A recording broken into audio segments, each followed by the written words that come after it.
Ministry of Education has clarified that the ministry has not stopped students who are not up to 18 years old from writing the West Africa Senior School Certificate Examination and the National Examinations Council exams.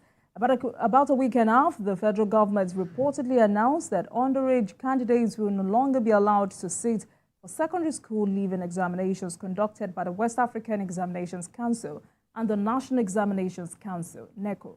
But in a swift reaction, the Minister of State for Education, Dr. ASUU Sununu, made the clarification in Abuja on Friday. Dr. Sununu said that the public misconception and misinterpretation of what was said by the Minister of Education, Professor Tahir Maman, was highly disappointing. So tonight, let's hear directly from Dr. Tanko Sununu on what exactly the federal government is saying as government seeks to standardize educational processes and ensure students are adequately prepared for higher education. Honorable Minister, good evening to you, sir. Thank you very much for coming on Politics Tonight. Thank you for having me. Well, first of all, let me thank you for giving us this rare opportunity to be at TVC to shed more light on the happenings in education under the leadership of President Bola Ahmed Tinubu, GCFR. But before I go, I want to make certain clarification too.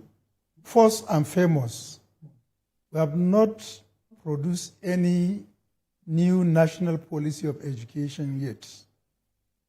Okay. Two, we have developed education roadmap 2023 to 2027, which is a 4-year work plan that takes into cognizance the provision of the constitutions which places education under the concurrent list. Also put a lot of consideration on the 8-point agenda of Mr. President, so also took into cognizance the national policy on education and also the briefing from the ministry staffs and its agencies and our development partners and major stakeholders in education. And in doing that, we came up with a program we call DOT Project, which we'll also discuss. Now, on the issue of the WAEC NECO examination age limits, the whole issue started when we are having a major stakeholders meeting of JAM, Joint Admission and Matriculation Board, which is the body saddled with responsibility for providing admission spaces to our candidates who want to pursue and access their higher education in Nigeria. And then as at that time, policies were voted, we went for a line-by-line reading so as to agree and adopt the modalities that would be used for the 2024-2025 academic session. And it is at that meeting that in the opening remarks of the Honorable Minister of Education, he made mention of the fact that henceforth, no admission will be granted to anybody who is below the age of 18 years.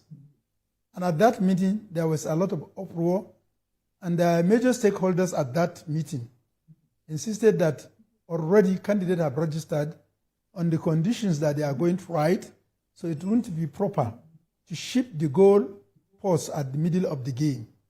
And therefore, we granted the meeting agreed that 2024-2025 academic session should go as was advertised. And then Minister also granted another interview. And this is also not a new policy. It's derived from our previous national policy of education.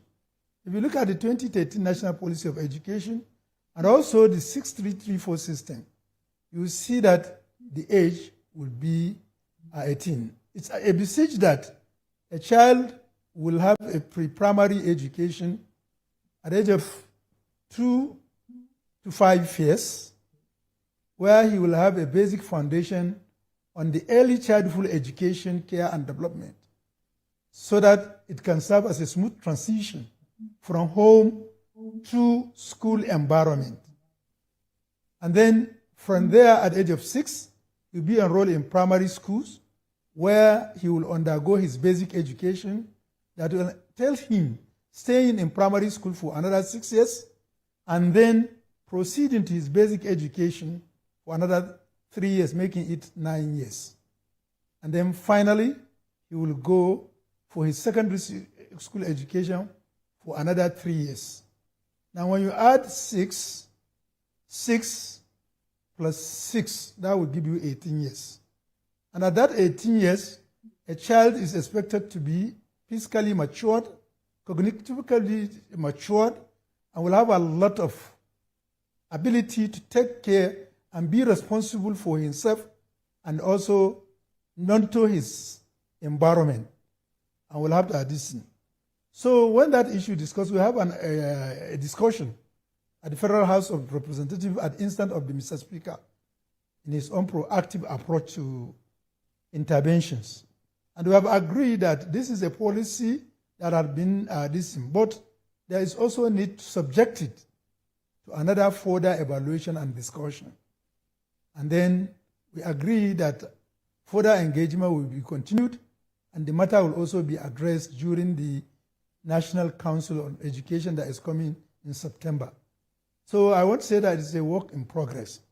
But however, if you look at the age of writing examination, categorically speaking, there is no limit of age that was mentioned as at today, which I know.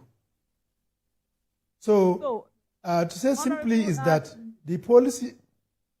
All right. Yes. I want us to be very clear on two major issues you've raised. You've talked about Education Roadmap 2027. I would like to expatiate on that. Is that Nigeria moving from the 6333 education system? No, it's not moving from the 6334 system of education. That is just a program, a focus, a directives. Because if you look at the 8-point agenda, Mr. President, and under priority focus on education, social welfare, you found that there are a lot of emphasis. The President emphasized on the issue of out-of-school children. He emphasized on the issue on the access of higher education. Mr. President also emphasized on the issue of quality of education. Mr. President also emphasized on the issue of need of skills. Mr. President emphasized on the need of infrastructural rehabilitation and revival. And then further, how we can expand the frontier of knowledge in the country. So in achieving of that, we just came up with what is a working document that will guide us in achieving the mandate of Mr. President as he promised Nigerians during the campaign, and also how he continued to emphasize and remind Nigerians what he is up to as far as education. So that is just a working document, and that's why initially I said it's not a new policy on education. So another clarification I would like you... Okay, please go ahead. Yes, and what we did was to see in the next 4 years, how can we put together what we intend to achieve and that 4 years, and how do we work together right from the local government to the federal government level to see how we can collaborate with each other and meet up with demand and result that is expected by Mr. President. And for every Nigerian to be happy that we have really received the dividends of democracy by having a qualitative education that guarantee job placement, and then for our candidate also be employer of service on their own and be able to compete internationally and globally. So that's this thing. And we went ahead to break it into a 1-year work plan. So we have evaluated what we have done in the last 1 year. And earlier in your news, I've said that we have succeeded in returning about 4 million Nigeria children that are out of school but of this. And then we further went to say, okay, how can we give it an acronym that we can be strictly guided? And we also came with DOT project that Mr. President granted approval. The D for the dots stand for data repository. Everybody will agree as it is as at now in Nigeria, data is a serious issue. And we needed data, especially in education, for so many purposes. Planning, monitoring and evaluation, interventions, resources allocation, and what have you. And that data about our student number, where they are, their performances is lacking. Infrastructural data is also lacking. What are the state of our institution? primary school, public and private, and also what are the status of our teachers, where they are and how they are, these are lacking. So it becomes a serious goal, and very soon enumeration to generate that strong data that will address the issue of confusion and conflicting figures here and there will give us a data that we can solely depend on. And the O is the out-of-school children. Mr. President is so worried. It is a major thematic area in the 8-point agenda of Mr. President, addressing the issue of out-of-school children, which is a menace and can be described aptly as a time bomb. And we have seen in the just concluded national protest how the phenomenon of out-of-school children dominate the field of the protest. And because of a lot of them lack critical thinking, public properties that is aimed at improving their services, welfare, are being destroyed by those out-of-school children and many others. So this is a serious issue. So Mr. President is so worried that we have to do work to ensure that we address those circumstances. And the T for the dot stand for the teacher welfare, teacher capacity building, training and retraining, while the S stand for skills, upskilling, reskilling, and also trying to see how we can develop national policy guidelines on labor so that we will be able to guide our informal sector, that we can harness from them the relevant skill that we are needed for our students that are out of school so that can be properly trained in terms of their vocational education as we move forward.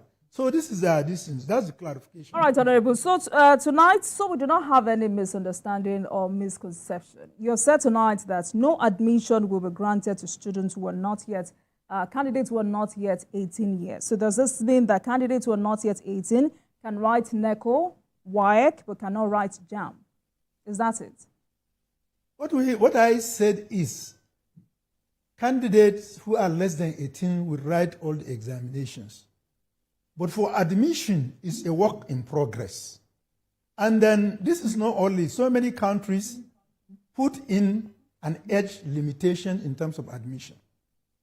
Yes, understandably in the United States, at the age of 17, they will be given admission, 18 usually, and in Canada and many other countries like that. But still in those countries, if you are below the age of 16, so below the age of 18, there are some certain conditions that you must fulfill. First of all, you must provide the provisions that you are mature enough to take care of yourself and their basic needs in the institutions. So also, the age on its own is also for you, if you are an expatriate going to those countries to study, will also be used in terms of granting you education visa. But we are not saying that we have closed our distance. The ministry is now looking at that possibility because a lot of issues have been raised. So many examples cited. A lot of us also have gone below the age of 16 because the provision of the National Council of National Policy on Education was overlooked. And we have seen it have succeeded in some areas. So the ministry is now further going to develop a criteria which will identify such gifted and talented candidates that will be given the opportunity to continue with their tertiary level of education, university admission, even below the age of 18. And this is also another work in progress. So as of today, anybody that wrote JAM and succeeded in securing of admission at age below the 18 is still going to get admission this year.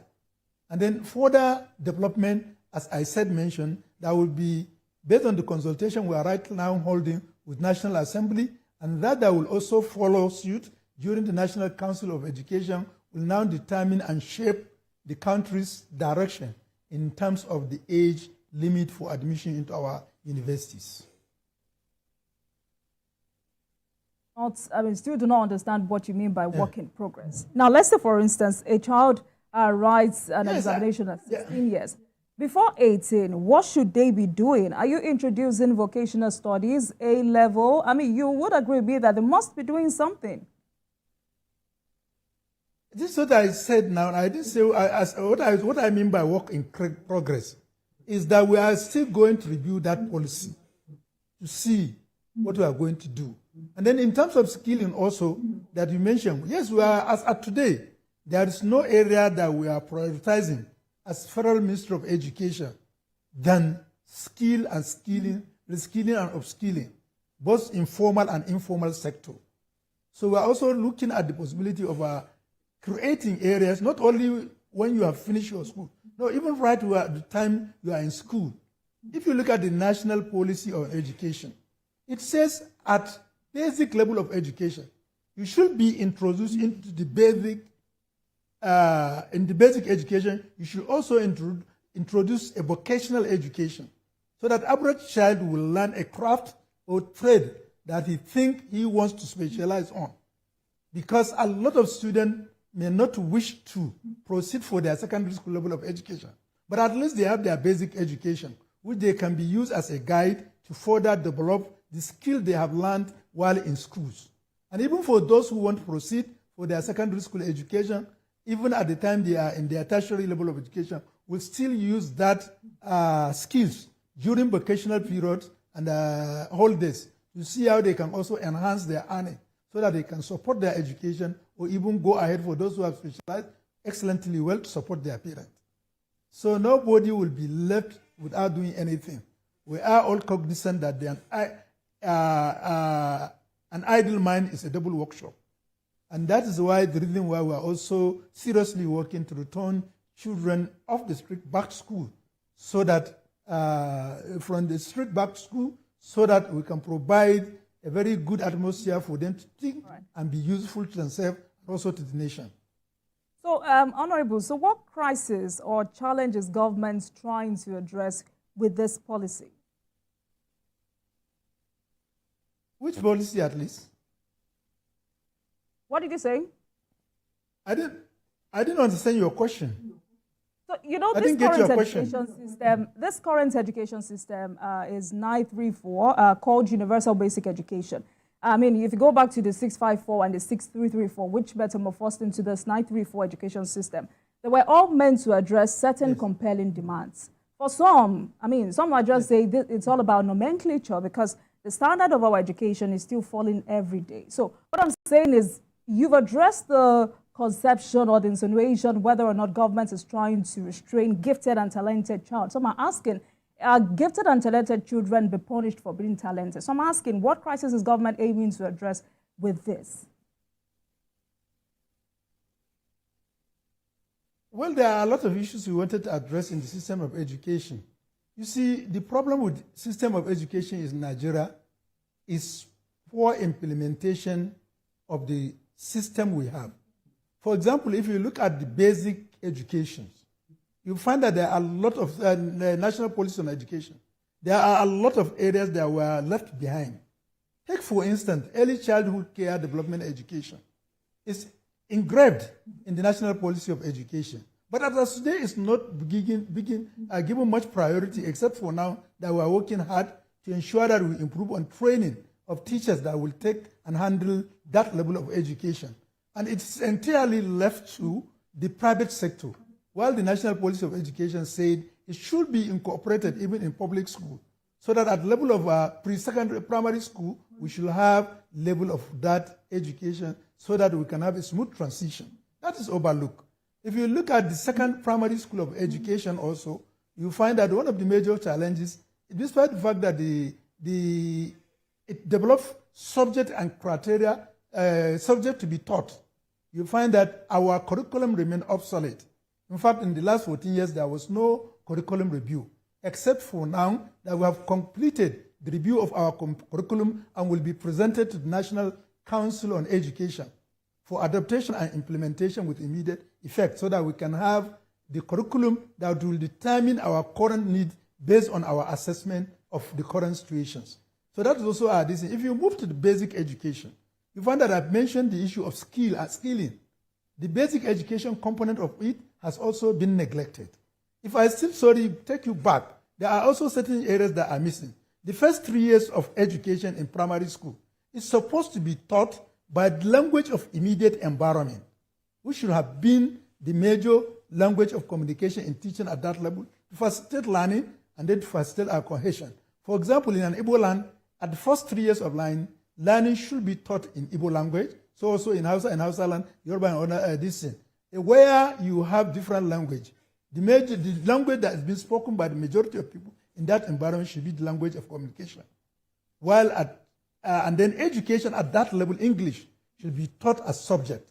From 4 years, class 4 and above, the medium of communication now will be in English, gradually introducing it up to this. And then you also go and introduce the language of our neighboring countries. And that's why at that level you introduce French. All this is saying that we want to improve on local cohesion and also a better understanding with our environment. And you also said that for our national cohesion, it also said that 4 years and above, class 4 and above, you should also introduce one of the major languages of Nigeria. Igbo, Hausa, and Yoruba. At least a child should pick one as a subject.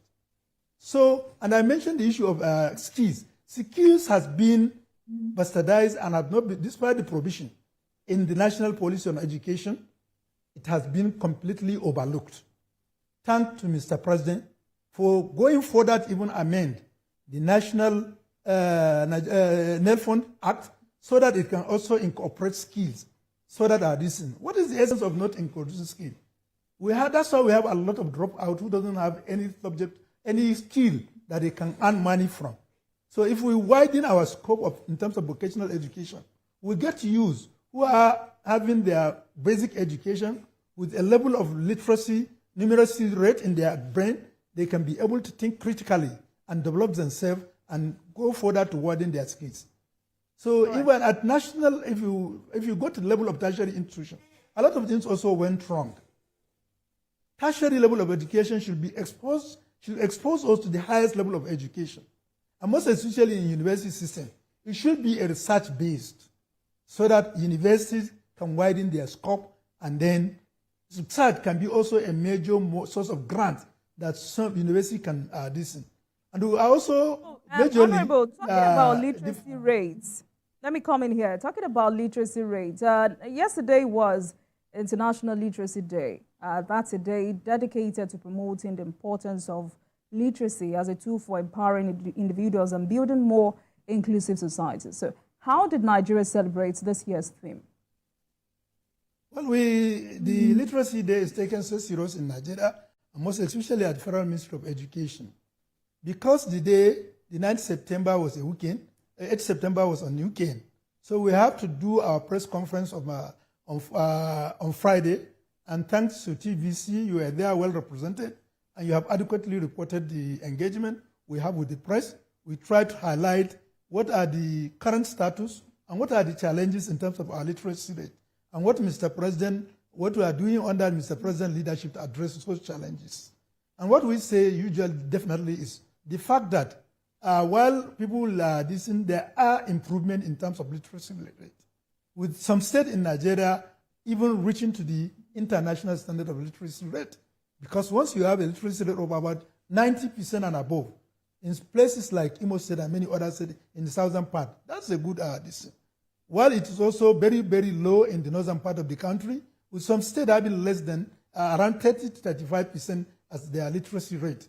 That is also, it shows that there is skewing. If you look at also in terms of male-female distribution, you find that the girl child is also at disadvantage. But let me also say that the campaign for girl child admission, education, is succeeding. During this controversy on age of admission at tertiary institution, we have a reason to call for data from 2020 to 2024 of the candidate that attempted our examinations, and we disaggregated that into male and female. It is surprising to say that the female category in all the level of education and in all level of examination is currently leading, with female participating in our examination almost around range of 55 to 65% as against the 40 to 45% for the male child. So these are also recent findings, and that's why we want data so that we can know. While we are emphasizing on girl child education, because if you need to elaborate her, educate a girl child, you are educating the nation. We must also be very, very sensitive to the fact that we shouldn't allow the boy, the male child also suffer some disadvantage, so that we can combine. But luckily for us, all the intervention for a girl child like Agile try to incorporate everybody, most especially because of the mandate of Mr. President in having inclusivity in education. So we're carrying everybody along. All right. I want us to talk about ASUU because the union issued a 21-day strike notice to the federal government on August 19. So what is the guarantee that Nigerian students will not sit at home again? What's the federal government saying to ASUU to avert another strike? Well, to ASUU, on behalf of the Federal Minister of Education, I must say thank you to ASUU and also thank you to all the associations under the Federal Ministry of Education, because it's on record. For almost a very long time, for the first time, we had at least 1 year strike-free. And also, we must also know that going back to the 8-point agenda of Mr. President, sustainable academic calendar is one of the thematic areas that we are. And then when we came, we have realized that, and we begin to have a way we can develop a mutual trust between us, and not only ASUU, but all the associations under the Federal Ministry of Education. And we have been into consultation and discussing. ASUU gave an ultimatum, and not ultimatum on the declaration of trade dispute. What means this in labor? When you declare a trade dispute, within that period of time you are expecting the government to do something tangible, so that when you take it to the general public, there may not be need for the general members of those associations to see the need to declare a strike. Issues that have been raised by ASUU, a lot are also been addressed. For example, one of the major issues is the constitution of the governing council of our tertiary institution, and this has been done by Mr. President. Well, we have already integrated those councils. They have gone. Honorable, when you say some of these demands are being addressed, please be specific, because according we to have the addressed President, some. He mentioned some of the outstanding issues, to include emergency revitalization fund of public universities, payment of outstanding earned academic allowances, release of without salaries, promotion arrears, and third-party deduction of ASUU members. And all of these are reappearing issues. Yes, every government has had its fair share of ASUU strike. It does not mean this administration must have a stake in that. So the committee will meet on Wednesday, just as report says. So what are the gray areas the committee is set to resolve? You see, those are some of the gray areas that this committee has set to resolve are the issue of the end academic allowances. And what we needed now is we have agreed with an ASUU on what to do. And we have agreed at that time we are progressing, that our committee is working. So there are some assignments given to ASUU, and there are assignments that are given with the ministry. And as soon as I'm sure, either by tomorrow, we should be able to reconcile those additions and then approach the finance for those issues. And we have agreed. We have addressed the media after our first and second meeting with ASUU. And both of us and ASUU agree that we are progressing. But a lot needs to be done. And we have thanked ASUU for showing a very good understanding. And for us, we see unions under the Federal Ministry of Education as partners. And we are ready to sit down together, address things holistically, so that strike can be a thing of the past. In fact, nobody, not even ASUU, will want strike. And we are working hard to make sure that whatever is inevitable to call for strike is addressed, so that there won't be strike. And we are working seriously. And all of us are happy with the progress we are making. Very soon we'll call for another meeting to assess where we are and where we have gone, just as we did about 2 days on Friday. So what about the matter of IPPIS? Because there was an announcement that the Federal Executive Council has directed that the university system be removed from the Integrated Personnel and Payroll Information System platform. But I see that this is still one of the major issues ASUU intends to go on strike. I've spoken to members of ASUU, and they say this looks intentional on the part of government. So who is not doing his or her job? You see, it's not that who is not doing his job. you know, sometimes you can have some systemic delay. And when we start down with ASUU, we look at those systemic delay. And we have agreed that it shouldn't be this thing because Mr. President directed that the finance should do that with immediate effect through the fact that's also resolved on that. And then we also have another directive through the fact that that should be done. And already we have constituted a committee that is seriously working. And in the next, trying to look at the gray areas so that what made ASUU or what made tertiary institution to move into RPPIS are addressed before they move to another platform that will be used to pay them. And it's not only the RPPIS alone. The issue of appointment and hiring and firing initially was completely withdrawn from tertiary institutions of learning management. But now it has completely been restored. You don't need, no institution needs to resort to the Office of the Health Civil Service of the Federation for waiver before it can grant or recruit, replace those teachers that they have left to their institution. So there are a lot of progress, and that's why that mutual trust that is being sustained through a mutual understanding under the directive of Mr. President, we have to sustain it. And we are doing what we've done with all faithfulness, not to in any way try to underplay anybody. We are frank in our discussion because we agree they are our good partners. If you look at the ASUU as ASUU, SUNU, or NASU as enemies of progress in institutions or in the educational sector, that is going to be a very wrong decision, and it will mar your progress, and it will not allow you to have a conducive atmosphere that will foster a very good fertilizing ground for you to reach an amicable understanding to resolve issues. And that's why we are seeing them as partners in progress, and we are working in harmony to ensure that things are done right. All right, Honorable Minister, let's take a break, and we're